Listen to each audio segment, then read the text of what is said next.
Hello tout le monde, j'espère que vous allez bien et bienvenue dans un nouveau vlog au Japon. Je suis actuellement à Tokyo, je suis arrivée hier et du coup je vais vous donner mes premières impressions sur la ville. Et je peux vous dire que c'est incroyable, très clean, très safe, vous pouvez vraiment laisser votre sac à dos en plein milieu nulle part, il va rien se passer. Étonnamment c'est pas si le bordel que ça, c'est une très grosse ville, mais c'est beaucoup moins overwhelming que New York par exemple.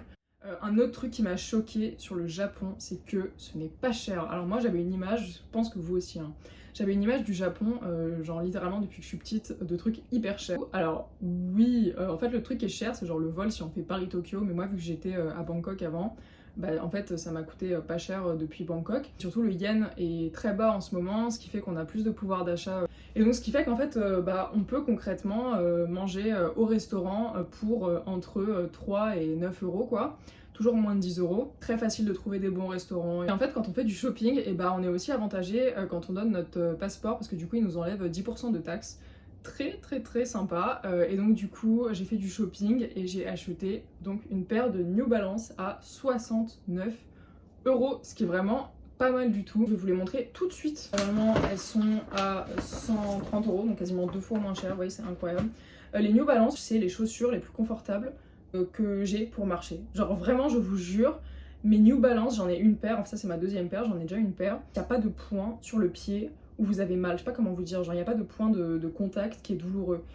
Hop, donc c'est le modèle 530, et du coup il y a des petits détails argentés. Moi vous savez que je vous recommande souvent en story Instagram, d'ailleurs si vous me suivez pas, n'hésitez pas à me suivre @ManonSFit sur Instagram. Je vous recommande de marcher beaucoup, de faire beaucoup de pas, simplement parce que c'est bon pour la santé et puis ça va vous permettre d'avoir un cardio dont vous allez même pas vous rendre compte que vous le faites en fait, et c'est quand même beaucoup plus sympa que de faire du tapis de marche à la salle. Si vous n'avez pas le temps la semaine, et bah essayez de faire plus de trajets à pied par exemple pour aller au bureau, ou après le bureau essayez de vous faire une marche. Le week-end, essayez de vous faire des très grosses marches, je veux dire genre au moins 20 000 pas, 25 000 pas, si vous êtes motivé 30 000 pas. Moi par exemple en vacances c'est comme ça que je fais pour ne pas trop prendre de gras. Je marche vraiment beaucoup, ce qui fait qu'en fait ça amortit un petit peu le surplus calorique que je peux avoir par rapport à mon quotidien. Vraiment marcher, croyez-moi, ça marche, c'est qu'à de le dire. C'est très bizarre mais je n'avais jamais mangé de ramen avant d'être à Tokyo, donc je peux dire que j'ai mangé mon premier ramen à Tokyo et franchement c'est validé, c'est très bon. Je me suis baladée vers Shibuya. Alors Shibuya, vous savez c'est Shibuya Crossing, c'est là où il y a en gros un passage piéton avec plein de passages piétons réunis. Et normalement il y a beaucoup de monde, mais là ça va parce que je pense que étant donné qu'on est un jour de la semaine, ils sont plus au bureau qu'autre chose. Alors c'est un style un petit peu douteux et ça va pas en s'améliorant. Voilà, donc après Shibuya, découverte du quartier de Harajuku / Omotesando, super cool vraiment.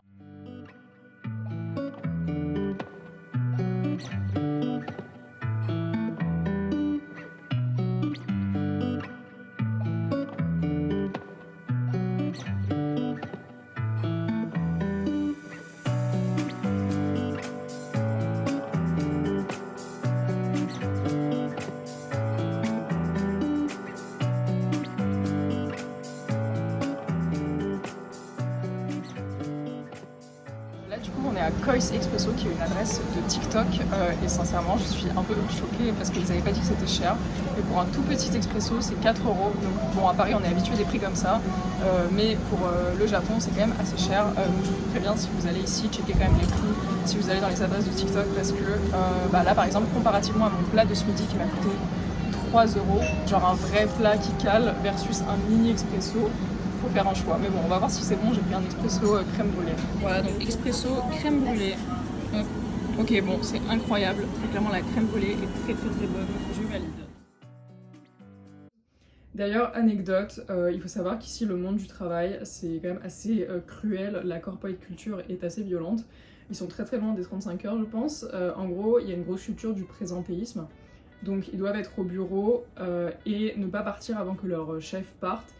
Et après, très souvent, aller prendre des verres avec leur chef jusqu'à être très bourré et prendre le métro de 5h du matin, parce qu'en gros il n'y a pas de métro entre minuit et 5h du matin. Donc je pense que travailler au Japon c'est assez dur, faut être vraiment très motivé et avoir une grosse capacité de travail. Je sais pas si c'est dans vos plans, on sait jamais.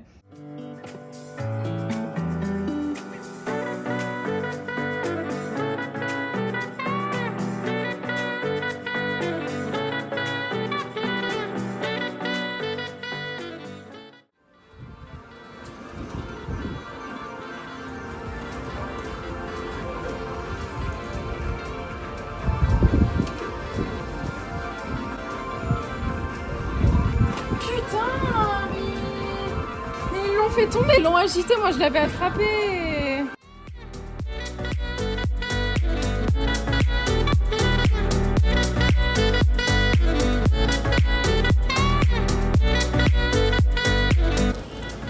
C'est très très très bon.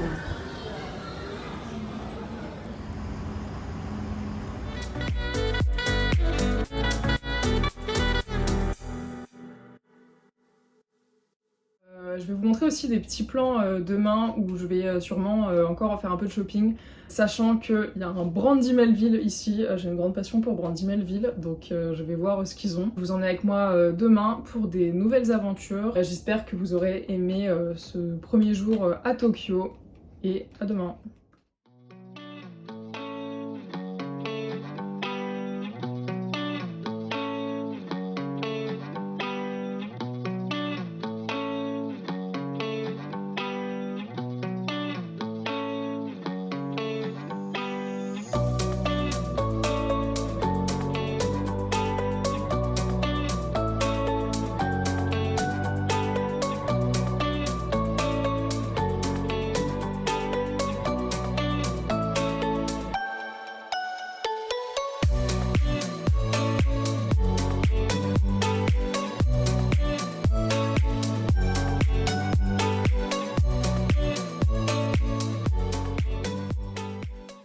Je me dirige vers une adresse shopping qui s'appelle Shibuya 109. Donc c'est que des vêtements pour les filles de type vraiment très mignon, genre mode japonaise.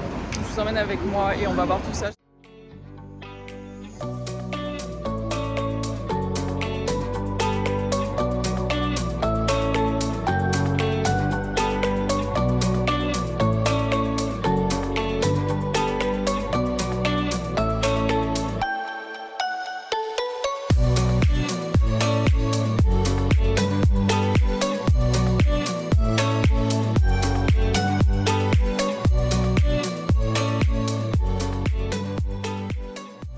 Shibuya 109, très sympa, beaucoup de magasins avec des marques japonaises. Comme vous avez vu, c'est pas des trucs forcément portables à Paris.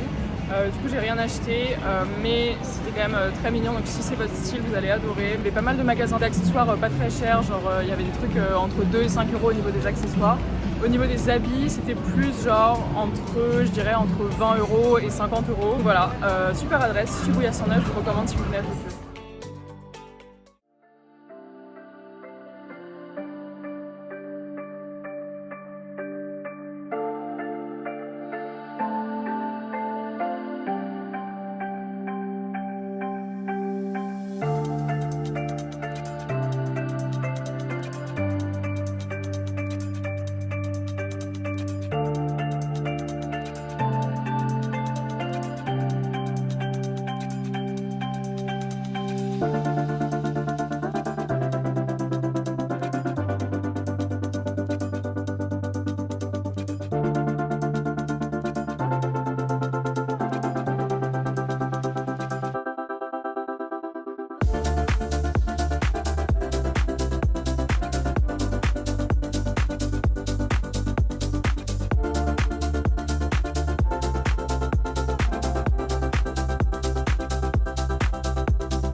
Bon, excusez le bordel, il y a ma valise devant parce que la chambre fait littéralement genre 10 mètres carrés.